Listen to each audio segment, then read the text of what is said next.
พามาเบิ่งเนาะโครงการเนาะดินแบ่งขายเนาะติดกับทางปูย่างเด้อลูกค้าเด้อเนาะและพิเศษเนาะทางเข้ามาในโครงการดินแบ่งขายทาง7 แมตเด้อเนาะทางบริษัทเฮาเนาะปูทางดำทางย่างให้กับลูกค้าเลยเนาะที่ว่าโครงการนี้เนาะตอบโจทย์เนาะให้กับนักธุรกิจเนาะหรือว่าพ่อค้าสาวค้าขายและมื้อนี้เนาะพ่อค้าเนาะจะพาลูกค้ามาเบิ่งเนาะพามาเบิ่งเนาะภาพในโครงการดินแบ่งขายมื้อนี้เนาะถือว่าเป็นมื้อทำอิฐเนาะที่นำทีมงานเนาะเอาเสาไผ่ลงเนาะนาดินเนาะผ่านนาดินทุกโซนดินเด้อลูกค้าเด้อเนาะสำหรับโครงการนี้เนาะตอบโจทย์เนาะให้กับนักธุรกิจเนาะหรือว่าพ่อค้าสาวค้าขาย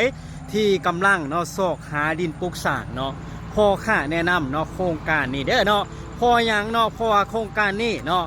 ทางในโครงการเนาะบริษัทเฮาปูทางดำทางย่างให้เด้อลูกค้าเด้อทุกโซนดินเนาะถ้าว่าลูกค้าท่านใดยังอยู่ต่างคมต่างแขงเนาะหรือว่าอยู่ต่างประเทศก็แล้วแต่ที่กำลังเนาะโศกหาดินปลูกสร้างดินเฮาเนาะลูกค้าซื้อแล้วสามารถเนาะตั้งเหย่าตั้งเฮือนได้เลยเนาะดินตอนนี้เนาะใกล้กับตลาดเนาะใกล้กับไผ่แดงเนาะลักซาวเอสเด้อลูกค้าเด้อเนาะใกล้กับศูนย์การค้าเนาะที่สำคัญเนาะเฮือนบ้านคนเนาะที่ว่าอ้อมหอบโครงการดินแบ่งขายเฮาเนาะ